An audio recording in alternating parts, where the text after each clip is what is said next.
ఉన్నట్టుండి పొద్దున్నే గొడవ పెట్టుకుని డ్యూటీకి వెళ్తే ఎంత బాధగా ఉంటుంది. అందులో మనం ఏమైనా అన్నామా అంటే ఏదీ లేదు. కోపం ఉండొచ్చు కానీ మరీ ఇంత కోపం ఉంటే చాలా కష్టం అబ్బా. ఎలా తట్టుకోవాలి అసలు? ఏమైనా అంటే డ్యూటీ స్ట్రెస్, ఫైనాన్షియల్ ప్రాబ్లమ్స్ ఇదేనా మనకుండవా ఏంటి ఇంట్లో? పొద్దున్న లేచినప్పటి నుంచి సాయంత్రం వరకు ఇంట్లో మనం ఏమైనా ఖాళీగా ఉంటామా? ఎలా చేస్తే ₹1 సేవ్ అవుతుంది, ఎలా ఖర్చు పెడితే ₹1 మిగులుతుంది అని ఆలోచిస్తారు 95% అమ్మాయిలైతే. దుబారాగా ఎవ్వరు ఖర్చు చేయాలని అస్సలు ఆలోచించరు.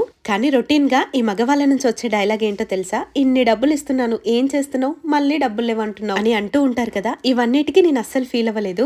అసలు నీకు ఎక్కడ తెలుస్తుంది డబ్బుల వాల్యూయే తెలియదు నీకు అని అంటే ఎంత బాధగా ఉంటుందో కదా. అసలు ఈ గొడవంతా ఎక్కడి నుంచి వచ్చిందంటే ₹100 దువ్వెనకి పొద్దుగాల ఇంత యుద్ధం జరిగింది. మా పిల్లలు దానితో ఆడారు, ఎక్కడ వేశారో తెలియక పొద్దున్నే ఆయన ఫ్రస్ట్రేషన్ కి నేను బలైపోయాను.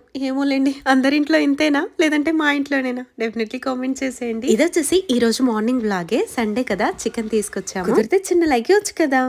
Thank you.